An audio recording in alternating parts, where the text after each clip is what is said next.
बूढ़े कबूतर ने बताया कि भाग्य और बुद्धि में बड़ा कौन है।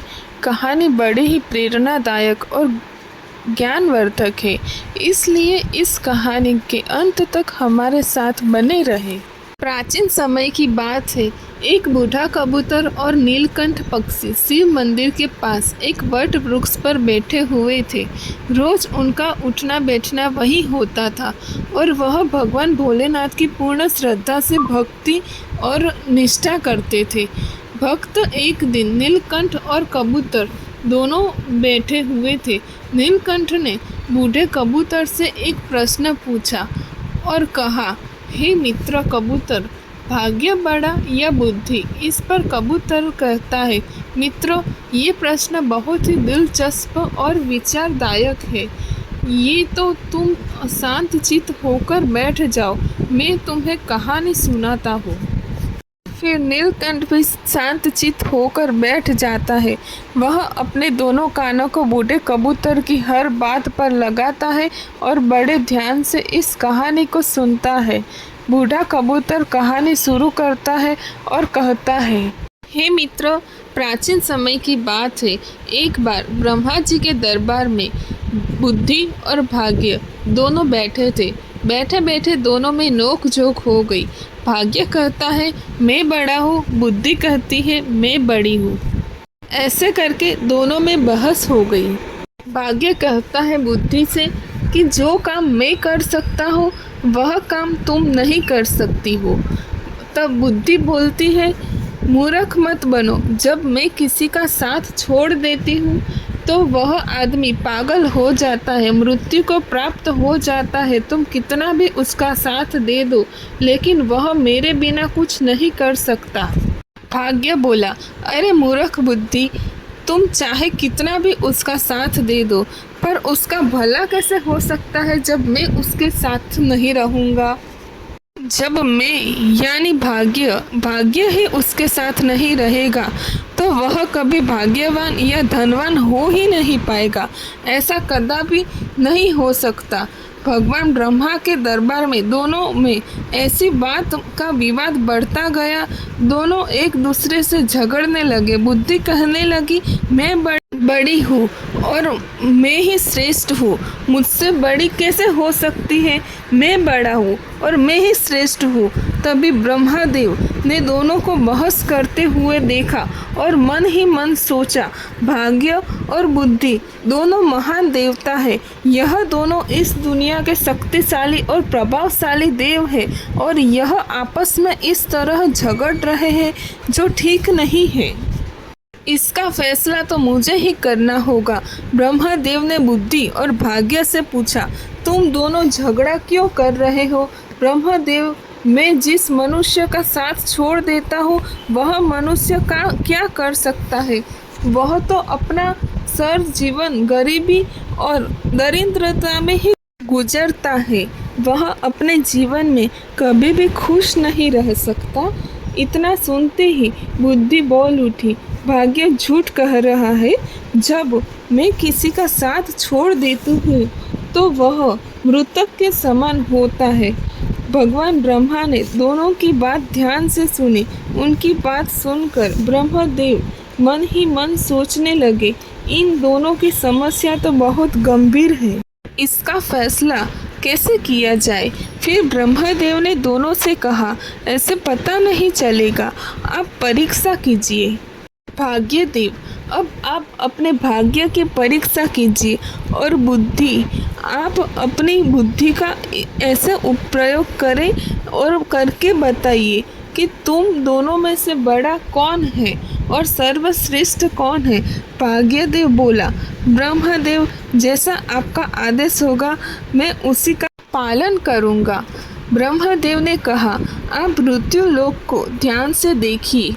ब्रह्मदेव ने भाग्यदेव और बुद्धि को मृत्यु लोक दिखाया और कहा, देखो, इस जंगल में एक गरीब बुढ़िया और उसका इकलौता 20 वर्ष का बेटा झोपड़ी डालकर रहते हैं। उन्हें खाने के लिए एक अन्न का दाना तक नहीं मिल रहा है। अब तुम दोनों ने इन पर अपने भाग्य और बुद्धि की शक्ति आजमानी है। तुम दोनों में से जो भी गरीब बुढ़िया और बेटे को धनवान बना देगा या सम्राट बना देगा, वही तुम दोनों में से बड़ा और सर्वश्रेष्ठ गिना जाएगा। ब्रह्मदेव की बात सुनकर भाग्यदेव कहने लगा, परमपिता, यह तो छोटी सी बात है। यह सुनकर बुद्धि बोली, जब तक मैं उसका साथ नहीं दूंगी तुम इसे कभी राजा नहीं बना सकते, सम्राट नहीं बना सकते। भाग्य ने कहा, बुद्धि, तुम नहीं जानती, अगर मैं उसका साथ दूंगा तो इसे राजा ही नहीं बल्कि एक महान सम्राट बनाऊंगा, बल्कि एक महान सम्राट भी बनाऊंगा। और बुद्धि बोली, ठीक है, हम दोनों इस पर अपनी शक्ति का उपयोग करते हैं, इससे हमारी समस्या का फैसला हो जाएगा।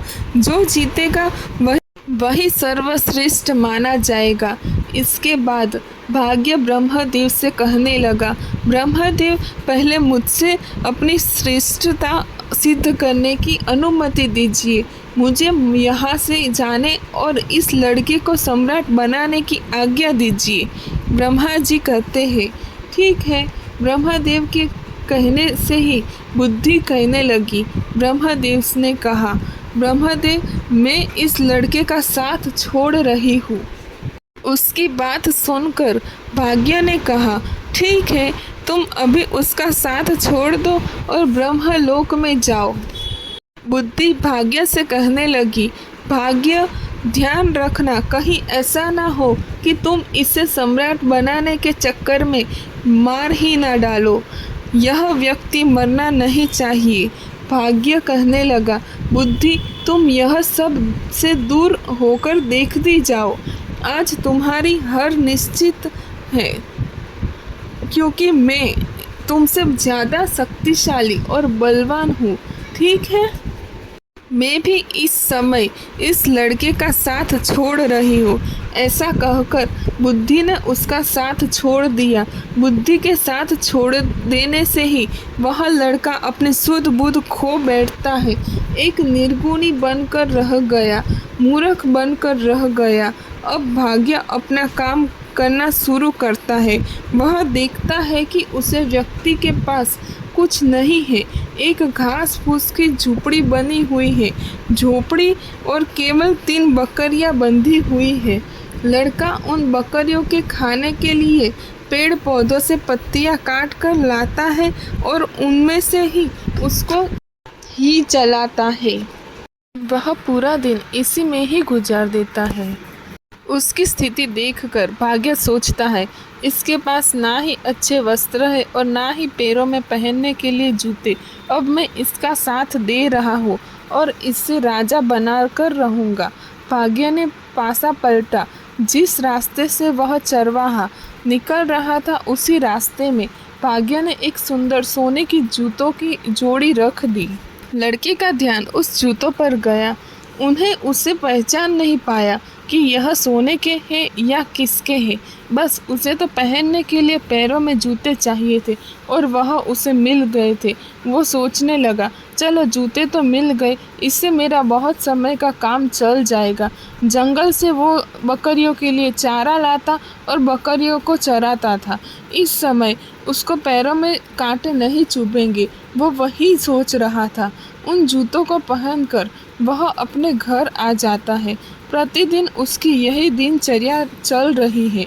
वह बकरियों को चराने जाता, पेड़ पौधों से पत्तियां काटता और बकरियों को चरा के फिर वापस घर पे लाता। उसकी माता की बुद्धि भी संपन्न हो गई थी, क्योंकि बुद्धि ने उसका भी साथ छोड़ दिया था। भाग्य ने तो उस चरवाहे का खूब साथ दिया, लेकिन उसके जीवन में कोई बदलाव नहीं आया। भाग्य सोचने लगा कि मैंने तो इसे सम्राट बनाने का संकल्प लिया है, परंतु यह तो मुझे मूर्ख या पागल दिखाई दे रहा है। इसका व्यवहार पागलों और मूर्खों की तरह हो गया है। यह सब देख रही बुद्धि ने भाग्य से कहा, क्या तुम नहीं जानते कि मैंने उसका साथ छोड़ दिया है? जब मैं किसी का साथ छोड़ देती हूँ, वह व्यक्ति ऐसा ही हो जाता है, ऐसा ही व्यवहार करता है। तुम क्या कर सकती हो, मैं भी देखता हूँ। तुम क्या कर सकती हो, मैं क्या कर सकता हूँ, वो तुम भी देख लेना। देश के नज़दीक ही एक देश का राजा चंद्रसेन था। उसका एक सौदागर था। वह अलग अलग देशों और स्थानों पर जाकर व्यापार करता था। उस सौदागर के पास व्यापार करने के लिए कुछ ऊंट थे। वह ऊँटों पर पीतल लाद कर ले जाता था और व्यापार करता था। एक दिन वह सौदागर उसी जंगल में गया जहाँ चरवाहा अपनी बकरियों के लिए पत्तियाँ काट रहा था और बकरियों को चरा रहा था। सौदागर उस ऊँट लेकर जा रहा था और तभी उस चरवाहे को देखा वहाँ पर कि उसके पैरों में तो सोने के जूते हैं। इस चरवाहे के पैरों में सोने के जूते हैं, इसके पास सोने के जूते कैसे आए? यह इसकी कोई कदर नहीं जान कर रहा है। उसको ऐसा ही लग गया। सौदागर तो अपने ऊँट से नीचे उतरकर उस चरवाहे के पास पहुंचा और पूछने लगा, भाई तुम यह जूते कहाँ से लाए हो? उस चरवाहे ने उस सौदागर को बताया, यह जूते मुझे इस जंगल में रास्ते पर पड़े हुए मिले थे। सौदागर ने उस चरवाहे से पूछा, क्या तुम इन्हें बेचना चाहोगे? तो चरवाहे ने कहा, ज़रूर बेच दूंगा। इन्हें पहनते पहनते मुझे बहुत समय हो गया है, लेकिन यह टूटते या फटते नहीं हैं। बिल्कुल भी कुछ भी नहीं होता। ये जैसे है वैसे ही है। यह तो काफ़ी समय से ऐसे ही है। व्यापारी ने चरवाहे से कहा, यह जूते मुझे दे दो, इससे बदले तुम्हें जो चाहिए वो मैं तुझे दूंगा। ऐसे कहकर चरवाहे से व्यापारी ने जूते ले लिए। चरवाहे ने व्यापारी से कहा, मुझे इन जूतों के बदले ज़्यादा कुछ नहीं चाहिए, सिर्फ एक मन अनाज चाहिए, जिससे मुझे और मेरी माता को 2 समय का भोजन प्राप्त हो जाए। हम तो भूखे मरते हैं। उसने सौदागर को वह सोने के जूते 1 मन अनाज के बदले ही दे दिए। सोने के जूते पाकर वह सौदागर बहुत खुश हो गया। वह सौदागर उस चरवाहे को 1 मन अनाज देकर चला जाता है। तभी बुद्धि और भाग्य दोनों का वापस टकराव होता है। बुद्धि भाग्य से कहने लगती है, भाग्य देखते नहीं कि तुम्हारे जूतों को उसने 1 मन अनाज से ही बेच दिया। तुम समझ रहे हो ना, तुम्हारे सोने के जूते 1 मन आटे में जा रहे हैं। भाग्य ने बुद्धि की बात सुनकर कहा, बुद्धि तुम चिंता मत करो, मैं जिसका साथ लेता हूँ उसे कोई भी राजा बनने से नहीं रोक सकता। मैं इसे एक बहुत बड़ा और महान सम्राट बनाकर रहूँगा। बुद्धि कहने लगी, भाग्य तुम मेरे बिना कुछ नहीं कर सकते। देखना, तुम इसे अवश्य मार दोगे। यह बेचारा कहीं राजा बनते बनते मर न जाए। भाग्य ने कहा, बुद्धि तुम कैसी बात कर रही हो? देखना अब मैं क्या करता हूँ। और इतना कहकर भाग्य फिर से उससे व्यक्ति के पास आता है और भाग्य ने दूसरे सोने के जूते चांदी और जड़ाऊ हीरो मोती से लाद कर वही रास्ते पर रख दिए जहाँ से चरवाहा बकरियों के लिए घास फूस लेने जा रहा था। चरवाहे को तो फिर से सोने के जूते मिले। वह तो बड़ा प्रसन्न हो गया। उधर सौदागर पहले वाले जूते पाकर बहुत खुश था। चलते चलते वह सोचने लगा, जो भेंट करूं ताकि महाराज प्रसन्न होकर मुझे कुछ इनाम दे। यह सोचकर वह सौदागर सोने के जूते लेकर महाराज चंद्रसेन के पास महल में गया और राज दरबार में जाकर उसने वह सोने के जूते राजा को दे दिए और कहने लगा, महाराज सुवर्ण जूते मैं खास तौर पर आपके लिए लेकर आया हूँ। यह जूते अद्भुत है। ऐसे जूते तो हमारे महाराज के पास होने चाहिए थे। महाराज चंद्रसेन जूतों को देखकर बहुत प्रसन्न हुए। सोने के सुंदर जूते देखकर उन्हें ऐसा लग रहा था जैसे ये जूते देवलोक से आए हो। जूते देवलोक से आए हैं वैसा ही उनको आभास हो रहा था। देवताओं ने इन्हें बनाया हो वैसा उनको लग रहा था। स्वयं विश्वकर्मा ने इन्हें बनाया होगा। सुंदर जूते हैं। वह तो खुश हो गए और अपने मंत्री से कहने लगे, सौदागर को 15 सहस्त्र स्वर्ण मुद्रा इनाम में दे दी जाए। राजा चंद्रसेन ने उस सौदागर को 15,000 स्वर्ण मुद्राएं इनाम में दे दी और ज़्यादा से ज़्यादा स्वर्ण मुद्राएं पाकर सौदागर बहुत खुश हो गया और अपने व्यापार को बढ़ाने की सोचने लगा। उसके बाद वह दोबारा अपने ऊँटों पर पीतल लाद कर दूसरे देश में व्यापार करने के लिए चल पड़ा।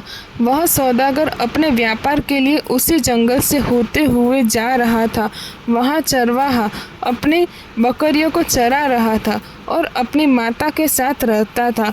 इस बार भी उसी जंगल से जा रहा था और सहयोग ऐसा हुआ कि चरवाहा भी मिल गया और सौदागर तो चरवाहे को देखकर और भी ज़्यादा खुश होने लगा, क्योंकि उसने फिर से उस चरवाहे के पैरों की ओर देखा और वहाँ उसे और दूसरे जोड़ी पैरों में सोने की जड़ी हुई जड़ाऊ मोजड़ी दिखी। उसने सोचा, इसके पास तो और सोने के जूते आ गए, ना जाने कहाँ से ये सोने के जूते लेकर आता है।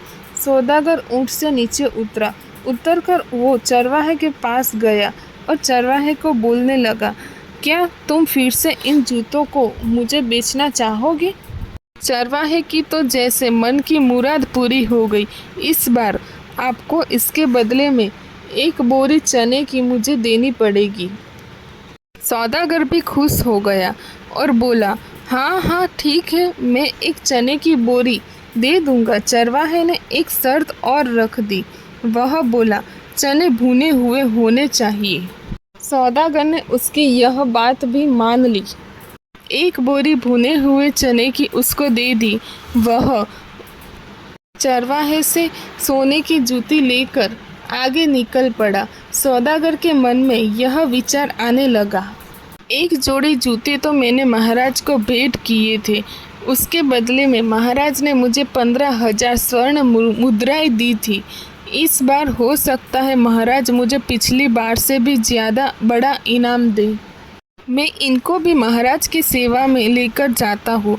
वह इस बार उन हीरे जवाहरत और रत्न से जड़े हुए सोने के जूतों को देखकर बहुत प्रसन्न हो जाएंगी। राजा चंद्रसेन के दरबार में सौदागर पहुंच गया।